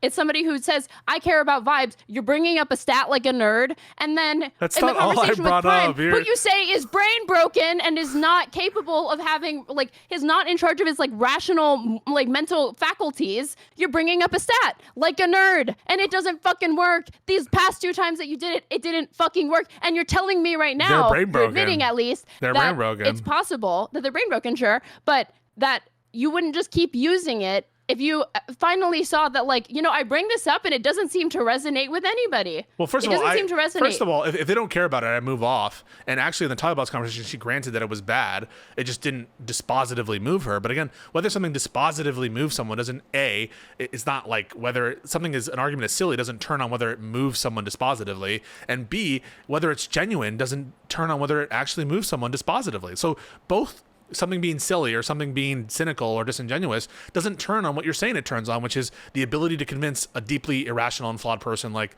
who I love, PrimeCayes and Talibots. Prime and Tali. That is so condescending. What? It's condescending. I love them. It's like the Hutch is my boy shit. It's the Hutch is my boy shit. How is it condescending to say that a vibes voter is irrational? She's admitting she's irrational. No. That's not. That's you being honest, and I respect that. It's you being the fake saccharine, pour honey in their ears disingenuously, kind of as a joke after of, I love them, they're so nice, I love them, he he he. I do like them. Right after you've said that they're brain broken. I love people who are brain broken. Yeah, we know. Hutch is your boy, and you love him. You love Hutch. Hang on a second. So, first of all, I mean, you're comparing now Hutch to Talibots, and you think they're both similarly brain broken. Well, I'm comparing. No. I've said that what you do. That what you do is the same. There's nothing inconsistent. I love Prime. I like him. What's wrong with that? Brain broken or whatever. Then just make your criticisms of him without qualifying it with these silly compliments or whatever. No, but the reason I do this is because if I don't, people will think I really hate them and that I'm trying to signal that they're bad people generally, and that's not what I'm trying to do. Signal. You're trying to virtue signal. It's me being even though respectful. You don't actually think it's germane to the point in the moment. It's a virtue signal that you do because you don't want to face it is in a way a virtue signal. No. It is in a way a virtue signal, but it's also so people understand my intent. My intent here is not to castigate these people as individuals, and it's not to paint them as horrible people such that they won't engage with me anymore. So it's both dual. One is I don't want to hurt their feelings and make them think that I'm saying something that I'm not. And genuine virtue signal. And B, I don't actually want to break off my bridge with PrimeCayes or Talibots. I want to talk with them. And so I don't think there's anything wrong. And I'll ask you the question: do you think there's anything wrong with me being listen, I don't hate them as people. This is just criticism and arguments. Do you think there's anything wrong with that? Say it was wrong. I said that you're being condescending. Maybe the way I do it comes across as condescending. I say Hutch is my boy. Yes, absolutely 100% does, especially the Hutch is my boy shit. But that has become a meme of its own, and I do want to make sure that people are understanding that, because you know what happened, I don't think you feel the need to do that with me. I do. You can make your criticisms of me. Oh my God, I do.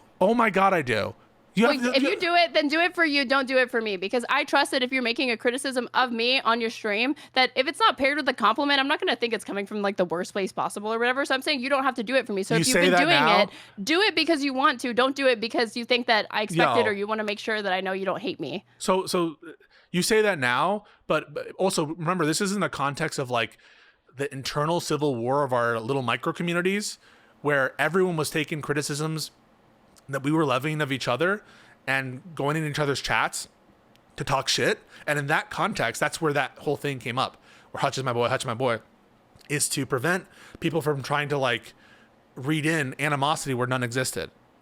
That's what that was for, is to insulate ourselves from that potential criticism or that potential, I don't know, people brigading each other's chats. And I think it's right for me to be like, listen, Aaron and I disagree very strongly on these issues, but genuinely, like, I don't think she's a bad person. I think she has all the right intentions, and I love doing the show with her. I don't think there's anything wrong with that. And if you think that's condescending, I guess I can stop doing it for you, because I don't want you to be. But like, isn't that fine for me to do? I know where you're coming from with it. I'm saying that with Pisco, with Prime and Tolly or whatever, it comes and like Hutch at times, not every single time, but at times it does come off as just a virtue signal, a genuine one at that. I guess it's genuine, right? But just a vacuous, empty platitude that you feel the need that you're like programmed to do it.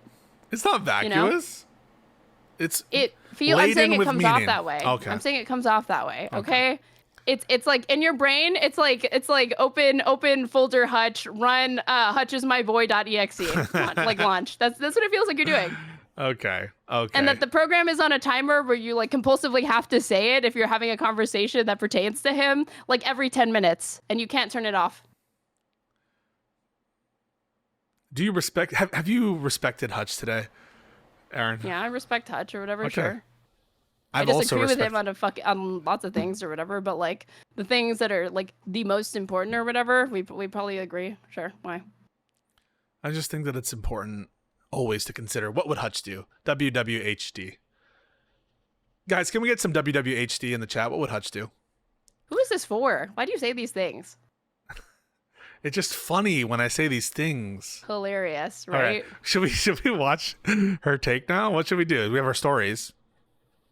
I don't know how long you can go or what. So I got until 6:30. So we have 2 hours. Awesome. Hell yeah. I just don't think this will put it, I swear we'll stop talking about this. Yeah. I swear to God.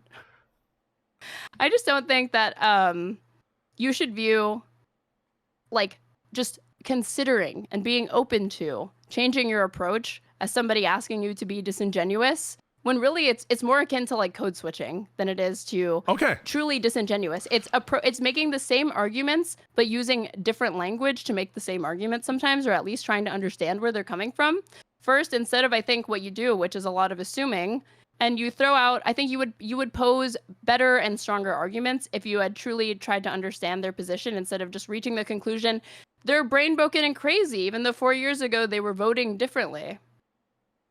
And then, like back then, 4 years ago, they weren't brain broken and crazy, but they're brain broken and crazy now. So he got radicalized by the online by a genocide that he watched a party that he voted for, like cheerlead and fund. Yeah, that's pretty disheartening to most people. It's off-putting. It's disturbing. Yeah. I get it. He could be radicalized, but I think he's been radicalized. I don't know. He's been radicalized. I mean, when maybe libs in your audience would relate. Could you imagine if the Dems, like, for whatever reason, all else being the same, shilled really hard for Russia and were very anti-Ukraine? That would be very off-putting to me. It would be very off-putting. Enthusiastic. I would not be enthusiastic about it, and I would not be quiet about holding my criticisms I'm not for saying Democrats that, over that issue. But I'm not saying that. I'm talking about what I would do. Stop. I'm talking about what I would do. Okay. Mm-hmm. So that's all I'm saying. And so I see a lot of liberals who don't feel this way on Gaza, and they just roll their eyes and, oh, the genocide, these people only care about one issue. Yeah, well, it's a big fucking deal to some people. I know you don't relate to it. Maybe think of another issue you give a shit about, and imagine if the Democrats weren't only not in alignment, but were actively cheerleading the opposite position you would expect them to have and want them to have. And you're telling me you wouldn't be disturbed by that? I didn't say I wouldn't be disturbed by that.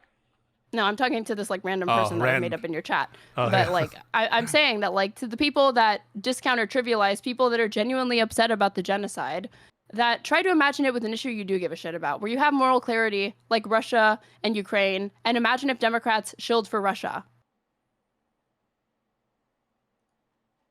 Yeah, I think that would explain being like grumble, grumble, grumble, but I don't think it would explain, yeah, I would vote for no one, even if it saved tens of thousands of Gazan lives. That's what people I think have trouble with, is the lack of responsibility. I agree with their conclusion, but I would understand and be sympathetic to why they have that view now, because it's just something that, like, Prime didn't even know that Biden was such a Zionist, which is crazy to me. Yeah. But I shouldn't be that surprised. You know, a lot of people didn't realize that.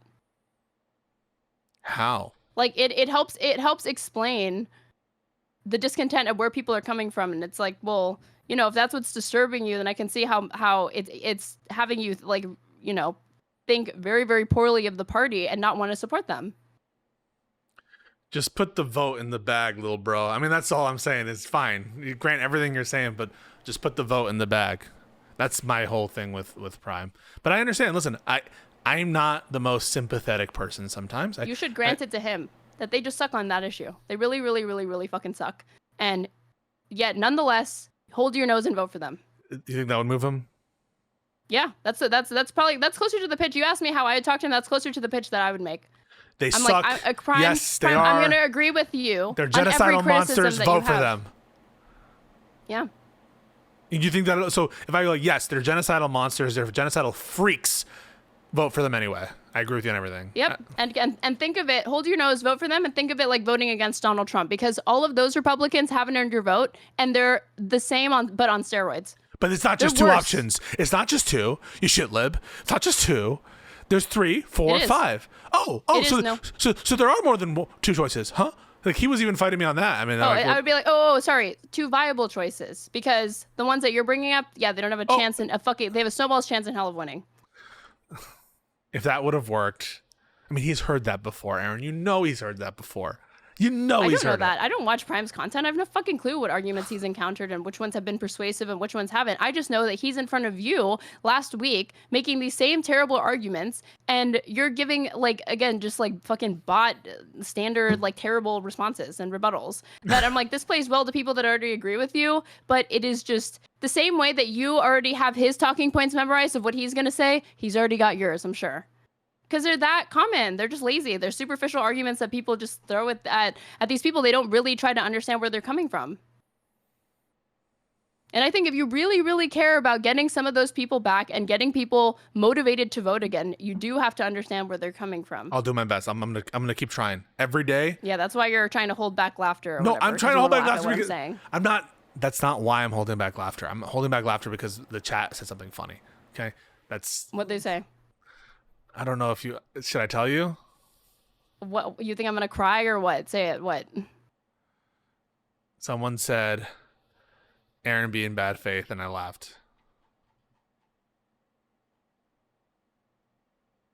Do you feel that way? If you think I'm being bad faith, just say it. No, I just laugh because it's like a thoughtless comment. I'm not. I don't think you're being bad faith right now. But I'm sorry that I laughed at that comment, but. I'm not asking you to apologize. I don't give a fuck if you laugh at comments like that. I'd rather you just be honest if you agree with it. I don't think you're being bad faith. I think that you're overestimating the extent to which Prime is familiar. Sorry, that way to which Prime is movable. And I think you're underestimating the extent to which Prime has heard this 2 viable parties argument. And you're overestimating the extent to which he would be open to consider voting for. The thing I've overestimated is your desire to, like, understand why these voters didn't come out and see if there's anything that can be done to get them to move back to the party and vote again. And you say that there's nothing that they can be done. They're brain broken. They're irrational. No, I just said Prime. Leave it at that, wait. I don't want to leave. I'm not satisfied with that answer. I said Prime is brain broken, and you don't agree. So there's no brain broken people. I already said that like, the argument is brain broken. The person themselves, no. Especially 4 years ago, you were voting for Biden. You clearly had some faith and belief in the electoral process, and you were disillusioned by this issue. And I'm saying that, like, that trajectory is only going to make things worse. People change, you know. People do change, and people who are people do be changing. What's your point with saying this? That just because he voted for Biden and was more rational in 2020 doesn't mean that he didn't somewhere along the line lose his damn mind. And I do think, listen, it might be condescending for me to say that. It might seem like I'm being unnecessarily rude or whatever, but I do think that there's, like, very little I could say, not for everybody, but for Prime specifically, that would get him to see the light. Maybe, and I do think that you would be in a better position to do that, but I don't know that it has to do with what you say, but how you say it and who you are, and the fact that you have credibility on some of these issues in a way I don't and will never have. Changed for a reason, and I just think the only difference between you and me is I'm actually interested in interrogating why they changed, and I think that you're really not that interested in it. You want to write them off as crazy. Come on, I'm interested enough to ask him about it. I asked, and he said what changed was the genocide. The genocide is what changed, and so we know what changed. What changed was the genocide. I'm interested, and listen, I do care enough to ask about that. You're implying that I'm not interested in why, and like I'm asking him about it. I'm bringing it up. I'm the one talking to him about it. So obviously I care. Come on. You care enough to farm him. You're so gracious. You're so intellectually curious. So you're ascribing all this bad intent to me and what I'm doing with Prime. I mean, you really are, right? Yeah, you can do that. I don't think it's bad. Like, I just think it's what you're doing. You think I'm farming Prime? Yeah, I do think you were farming Prime. Crazy. Hot take. Hot take. I'm sure, yeah, no one in your audience thinks you were fucking farming, I'm sure. When I'm watching you sit there and you're interrupting him to sing karaoke songs and to say you abandoned her or whatever, she was in a rough spot. How is that farming? How is that farming? Me being like, is it farming for me to like sing out loud? I would think that like farming is trying to rage bait. I'm not trying to rage bait. I didn't hold a gun to his head and force him. I'm not trying to rage bait. I'm just signaling that I'm not taking the conversation seriously and singing in the middle of it to interrupt it. Dude. This is... If Tim Pool to argue with you started like randomly singing while you're like arguing about the Constitution or something like that, you wouldn't be like, oh my God, this person's not even fucking listening. Come on, are you really going to make that comparison? Prime is your friend. He's your boy. Prime is my boy. You talk to Prime. Are you guys on a first name basis? He's your friend. Come on. I know his name. You're on good terms. Wait. Are you suggesting we can't be friends with people you don't know their real names? You're not suggesting that. Are you guys friends? Hang on. Are you guys actually friends? I mean, we're like... we haven't met in person, but we've known each other now for you don't need to meet a person to be friends. Okay, so now you're calling into question the fact that I consider Prime my friend. Prime calls me his friend. Prime calls me his. Prime calls me his good friend. He's my friend Pisco, my friend Pisco. And so yeah, we self-identify as friends. We have a friendship. We have a long-standing we've been talking behind the scenes for years, and now you're even questioning that. And then at the end of the conversation, someone put it out. He said he loves me and I love him, and like we've always we've been friends, and so yes, we are friends. You guys kissed. No, but you're the one who's like. I didn't see that part. I did see where you kissed at the end. Josiah said, "Tell Erin I want to know why she's wearing shades indoor." I have an eye injury. Hey, well, it happens to the best of us. I'm not gonna question it. But no, I consider Prime to be a friend. I like Prime. I even started my entire spiel in my recap. I disagree strongly with him, and that's one of the reasons why I do these little disclaimers is so people understand I love Prime. I really like him, and my life would be very different if I had never met Prime. And he was the person who introduced me to this world of debate, online politics, that kind of thing. And so Prime deserves all the credit for getting me involved in that way. And then I concede. I didn't know the lore. I didn't know this bromance existed between you two. Okay, I didn't know it was that serious. Yeah, I'm so sorry. I didn't see you guys kiss at the end either. Yeah. I'll also go back and replay that part. Yeah. Okay.